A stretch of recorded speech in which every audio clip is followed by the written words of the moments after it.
Hello everybody, I'm Ernest. I'm shopping for SUVs, more like mid-size to compact size SUVs to replace this car that I'm driving right now. It's my daily driver.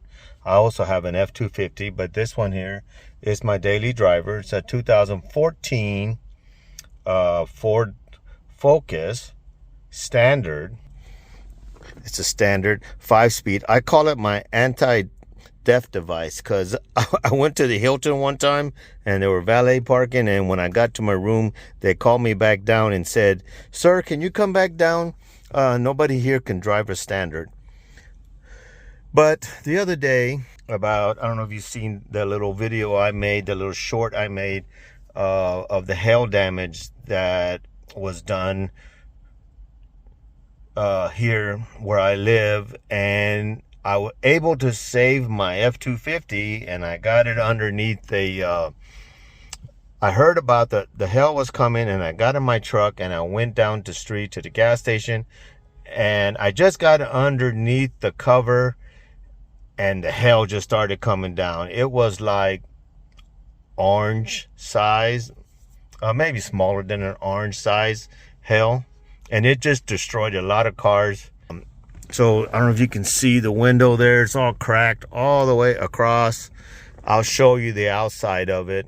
It's the same thing outside. It just ruined this car, and plus this car has 177,000 miles out on it. I don't know if you can see the hail damage,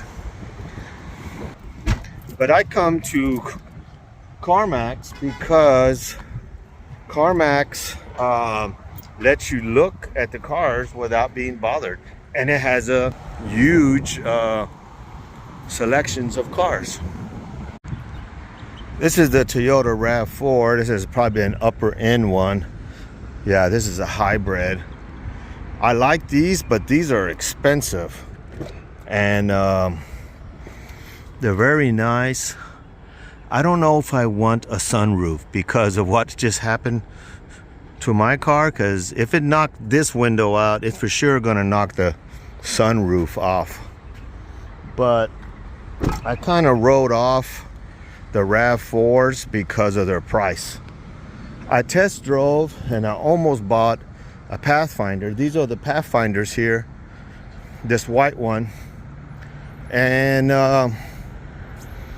but they're kind of pricey too, and this one is 45,000, but I had found one, and doors locked, but it also has the big skylight on there. And I've had a car that had a sunroof and I never used it, and I used to have a Tahoe and it had a sunroof. I never used it, so I really don't want it again. It's just a liability, I think. Here's a Palisade. I've heard some lot of good things about Palisade. Hyundai, I don't know how you pronounce it. Oh, this one's really nice. Smells good in here too. Believe it or not, Hyundai and Kia has the best warranty, I think, of all the manufacturers. And I've watched some videos, and the mechanics will say that, you know, the one thing that you can say about the Hyundai is that they actually do good on their warranty. There's Sorrentos over here. This is another vehicle I would be interested in, and it's a Kia, but they have a 10-year 100,000 mile warranty. This one is 40,000 for a 23. Has 23,000 miles on it and is 4-wheel drive.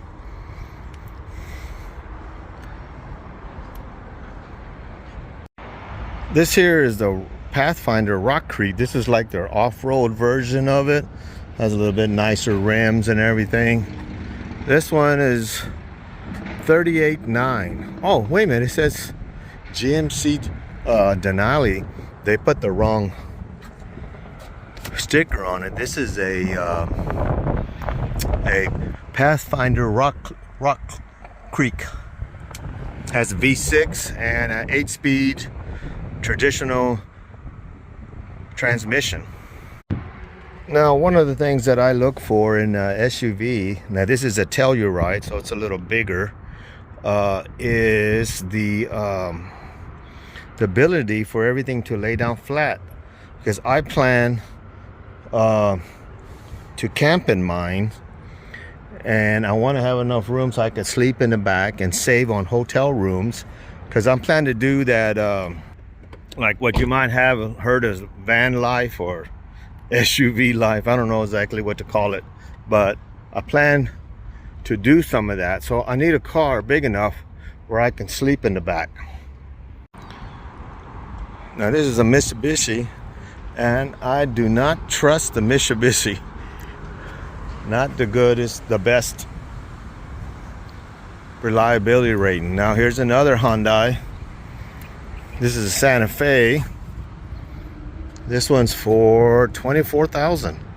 It's a 23 Santa Fe, 57,000 miles on it. Remember, these are the ones that have the great warranty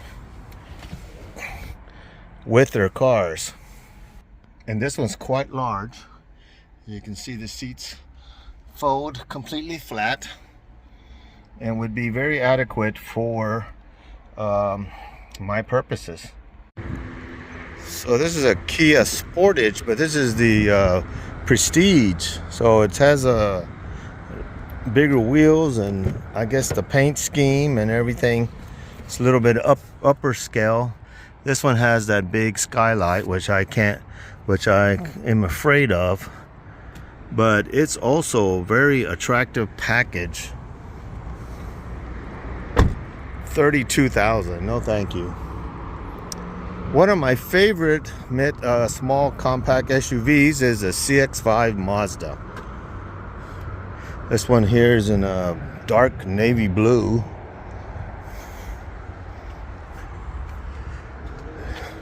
And it's $21,000. It has 64,000 miles, two-wheel drive, 2.5 liter 4-cylinder.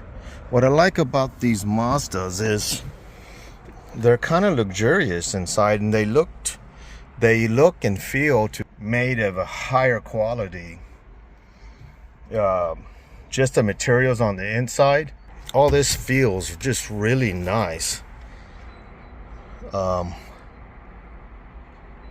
I may end up getting a CX-5 or a Sportage or a Santa Fe. I've given up on the RAV because I can't get them at the price I want. So I might have to make some sacrifices with that and just, but the CX-5 is not far behind. I think it's just as durable. Mazda's game is pretty tight, and their cars are known to last a long time. I just need to find one at the price and at the point that I want to pay for it. But this one is really nice. When you go through the other cars and you come into this CX-5, you start to notice that they're just made just a little bit better, or at least it feels like it. And they come with a lot of options too, and the price is very reasonable. This one's $21. Now it's a 2020. I know I've seen them, the 23-year models. I've seen them at about 21 and a half, and that's all-wheel drive. Now this Kia has the screen from one side this way all the way over here, and it has like a fake wood, feels like real wood, but I'm pretty sure it's fake. I like this one because of the color, but this one's $29,000, but I like the color of this particular one, and you get the 10-year 100,000 mile warranty. Here's a lower trim one. This is the XL, And this one's at 25,000 with 25,000 miles on it. But it's not nearly as nice on the inside. And you have like a split screen. You got one here and one over there. And you get the cloth seats and whatnot. But it's not bad looking. But I still keep looking at that CX-5. Might just have to go with that. But that's why I like to come to CarMax, because I can kind of walk at my leisure and I can check out different models and cars and then get an idea of what I want to buy.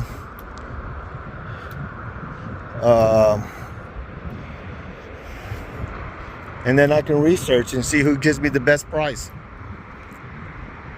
I like this RAV4 here. Doesn't have a price on it. All-wheel drive. Subaru. I would buy a Subaru, but I heard some issues about them too. But they have a lot of loyalty.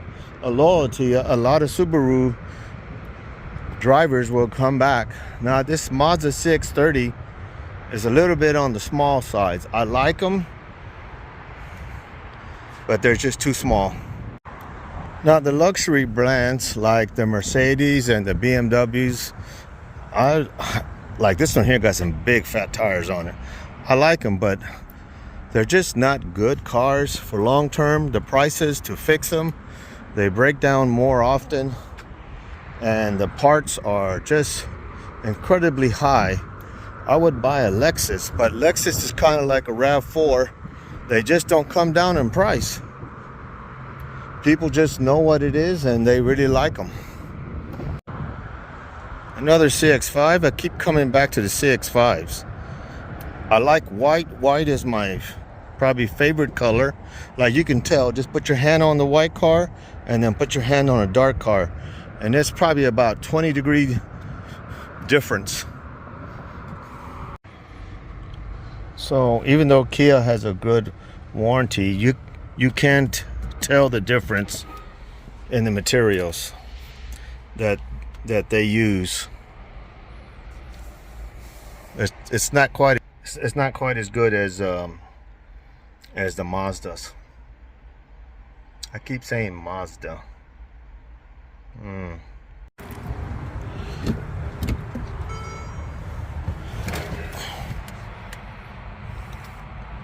This is a nice Mercedes. I like the two-tone colors inside here. Looks really nice.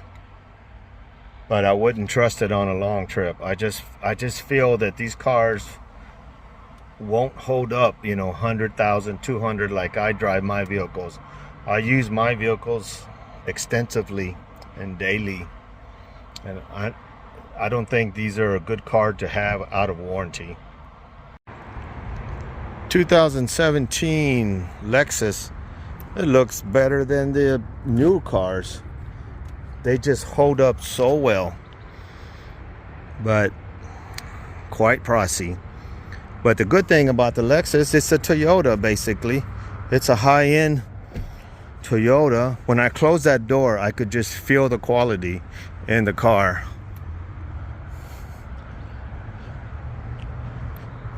Alfa Romeo? Hell no. That's how much I know. That was a Jaguar.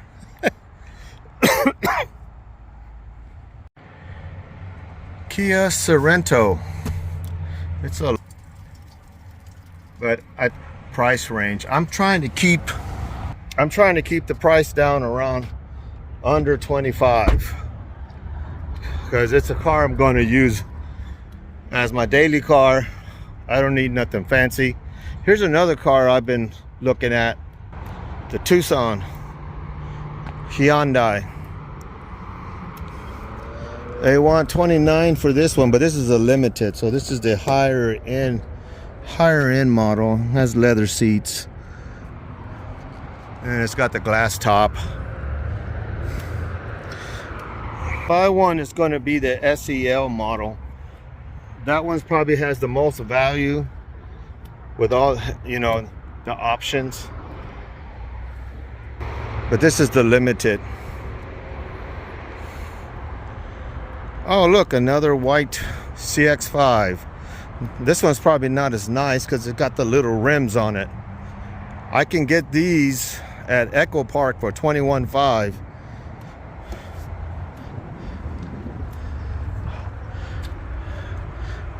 And this is a Grand Touring for $29,000, and this is a 29. I mean, a 21 year model.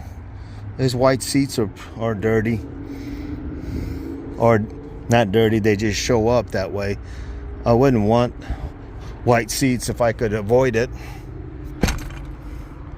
The Subaru Outback is a nice sized car. Y'all tell me what y'all's favorite cars are. I just go by what I see and read, and I've heard some stuff about the Subaru, but I know some people swear by them. Well, anyway, I got to get going. I got a massage appointment. That's an older CX-5. I have trouble upper back in between my shoulder blades. The muscles get really tense, especially when I'm riding motorcycles, and I've tried all kinds of things to get rid of it.